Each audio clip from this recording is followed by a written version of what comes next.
So student, आज हम solve करते हैं कुछ न्यूमेरिकल प्रॉब्लम सॉल्व करते हैं।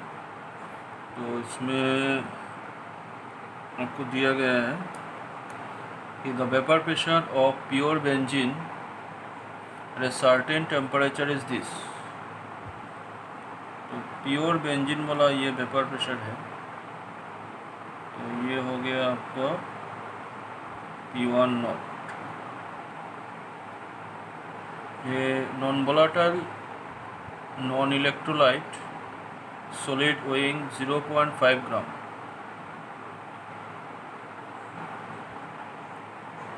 when added 39.0 gram of benzene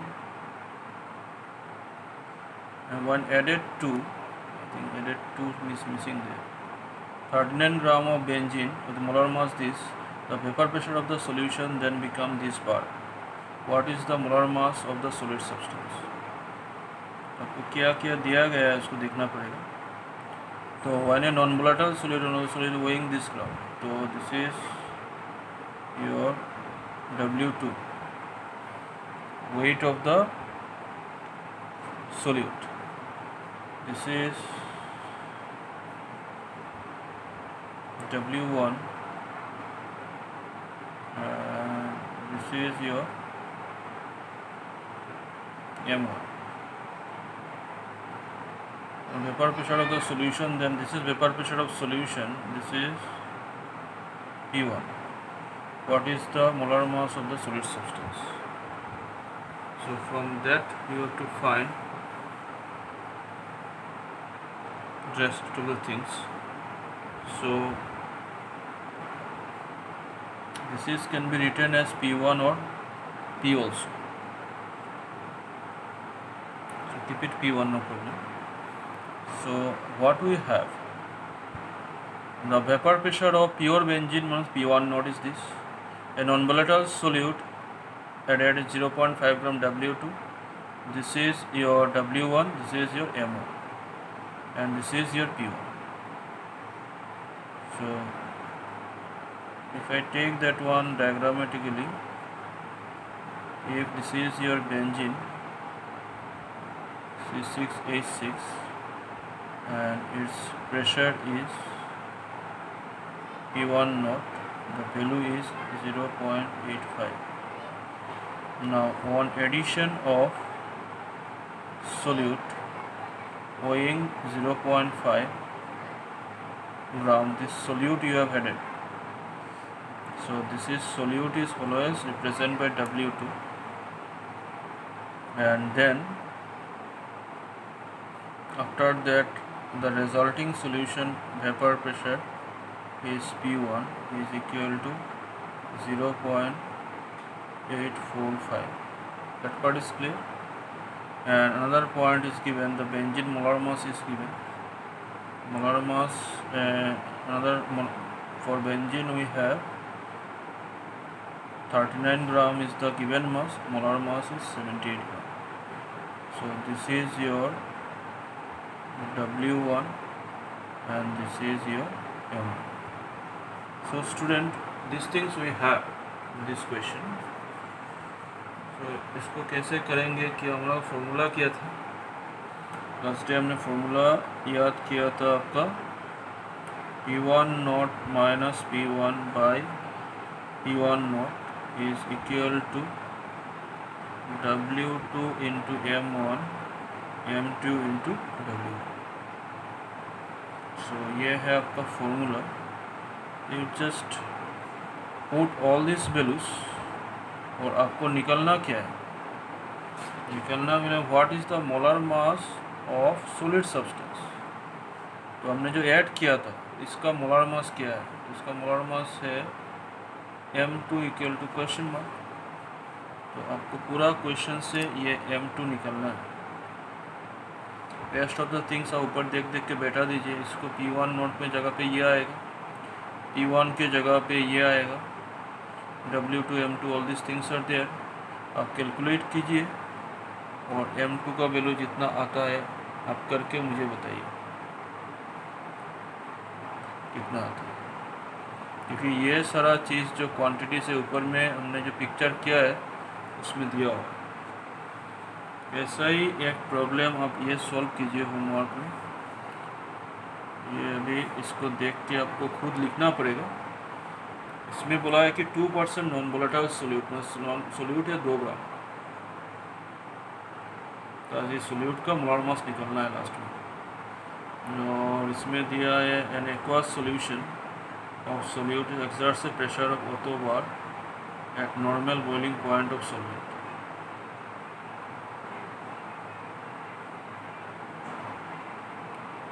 So आपको प्रेशर भी मालूम है, लेकिन इसका जो वाटर का ओरिजिनल प्रेशर जो है उसको भी आपको याद करना पड़ेगा, इसमें से कितना होता है। So to solve this one,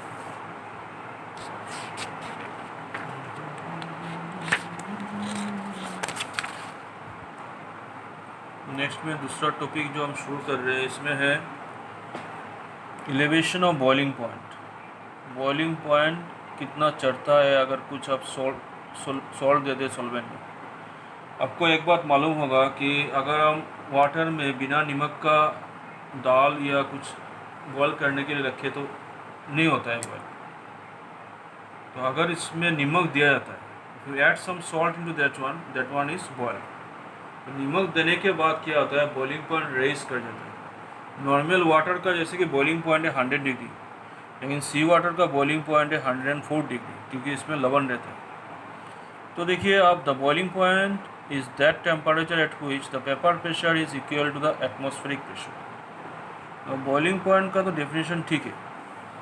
अगर एक प्रेशर कुकर के अंदर का प्रेशर, बाहर का प्रेशर हमेशा 1 atm रहता है, तो प्रेशर कुकर का अंदर का प्रेशर भी 1 atm हो जाएगा। 1 atm कैसे होगा, जो अंदर वाला वाटर से जो वेपर आ रहा है उससे दोनों का प्रेशर 1 atm होगा, तब जाके अंदर वाला चीज़ बॉयल करना स्टार्ट करेगा। तो the boiling point is the temperature which its vapour pressure is equal to the atmospheric pressure. When a non volatile solute is added to a solvent, the boiling point of the solution is always higher than the pure solvent. इसमें बताया गया है कि अगर कुछ salt आप pure water में add कर दिए तो प्योर वाटर का बॉइलिंग पॉइंट रेज करेगा। अगर हम 5 ग्राम से जितना रेज करवा रहे हैं, 10 ग्राम देने से उससे भी ज़्यादा रेज करेगा। The difference in the boiling point of solution TB का जो अभी क्या होगा, सोल्यूशन का बॉइलिंग पॉइंट, सी वाटर का बॉइलिंग पॉइंट ज़्यादा होता है नॉर्मल वाटर से, तो boiling point TB and the pure solvent TB naught is called elevation and boiling point del TB. So आपका del TB equal to TB minus TB naught और del TB varies to M।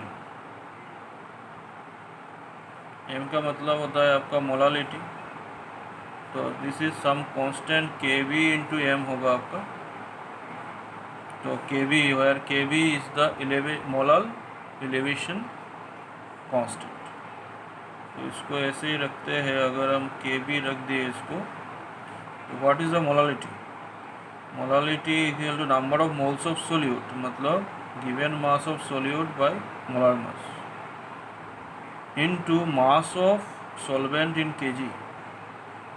तो solvent का mass अगर W1 हुआ तो kg में लेने से इसको 1000 से डिवाइड करना पड़ता है।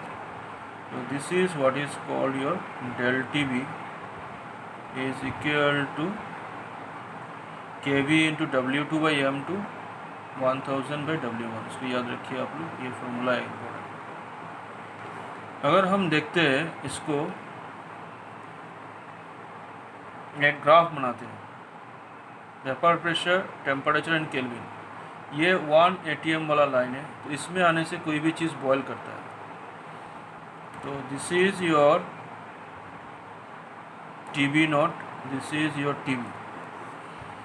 तो इसमें ड्राइंग ऐसा है कि सॉल्वेंट का बॉइलिंग पॉइंट राइज कर रहा है, तो इस पॉइंट पे जाके सॉल्वेंट बॉयल करेगा। टेम्परेचर राइज कर रहे हैं हमको 90, 91, 92, 93, 100 पे जाके pure water 1 atm pressure attain करता है।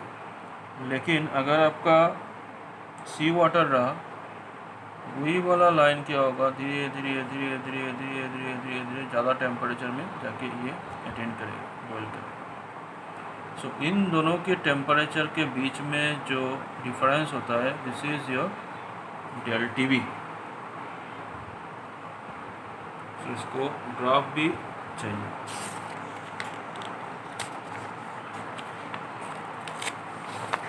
इसके बाद उसके ऊपर बेस करके एक प्रॉब्लम भी बनाना है हमको।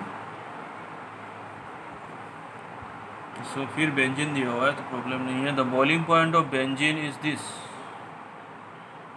प्योर बेंजीन का बॉइलिंग पॉइंट ये हो गया, तो क्या होगा, T B naught 1.08 gram of non volatile solute. तो इतना ग्राम सोल्यूट इसमें ऐड किया गया है, तो this is W2।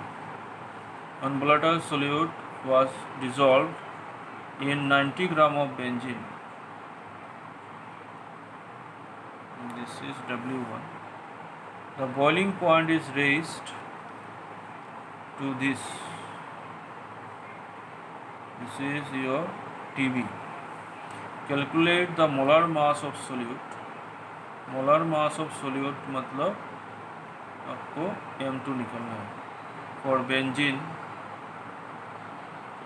Kb is दिया हुआ है, तो आंसर में सॉल्यूशन में आपको Kb मिल गया है 2.53 kelvin kg per mole। This is TB not 353.23 kelvin. TB भी दिया है 354.11 kelvin. W1 W2 W1 weight of solute 1.W और W1 ये नहीं है, W1 is 90 gram, W2 1.8, M1 M2। ये तो बेंजीन है, बेंजीन के लिए आपका 78 होगा और M2 टू कैलकुलेट। क्वेश्चन तो आपको क्रिस्टल क्लियर होना चाहिए। तो अगर हम क्वेश्चन को दोबारा इसमें देखते हैं तो क्या है, आपका एक कंटेनर में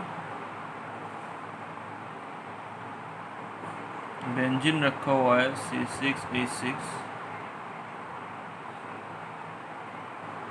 इसके लिए क्या क्या दिया है, इसके लिए M1 W1 हुआ।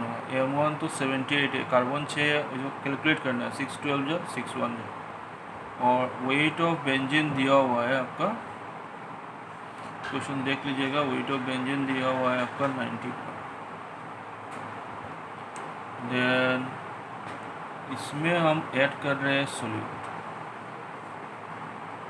इसमें हम सोल्यूट ऐड कर रहे हैं। तो सोल्यूट के लिए W2 होता है, M2 होता है, M2 को निकलना है और W2 दिया है 1.8। तो पकड़ लो ये सॉल्ट ही हो गया। तो सॉल्ट देने से इसका क्या होगा, वेपर प्रेशर इंक्रीज डिक्रीज होगा। तो इसमें से प्योर सॉल्वेंट का जो है वो वेपर प्रेशर दिया हुआ है। प्योर सॉल्वेंट का वेपर प्रेशर नहीं है, प्योर सॉल्वेंट का बॉइलिंग पॉइंट बोला है कि 353.23 केल्विन। इसके देने के बाद क्या होगा, इसमें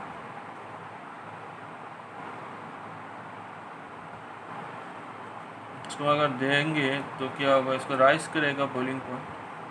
तो बॉइलिंग पॉइंट देने के बाद जो बॉइलिंग पॉइंट राइज कर रहा है वो भी दिया हुआ है, TB भी दिया हुआ है 354.1। तो इसको सब लगा के सिर्फ ये निकलना है। सॉल्ट जो दिया हुआ है इसका M2 किया है। तो एक्चुअली हमको फॉर्मूला क्या दिया है, del TB equal to KB into M था ना। तो KB M मतलब W2/M2 W1 1000। और डेल TB के बदले हम लिख सकते हैं this is TB minus TB not KB W2 into 1000 M2 into W। अब यहाँ से M2 निकल के हमको बताइए कितना होगा।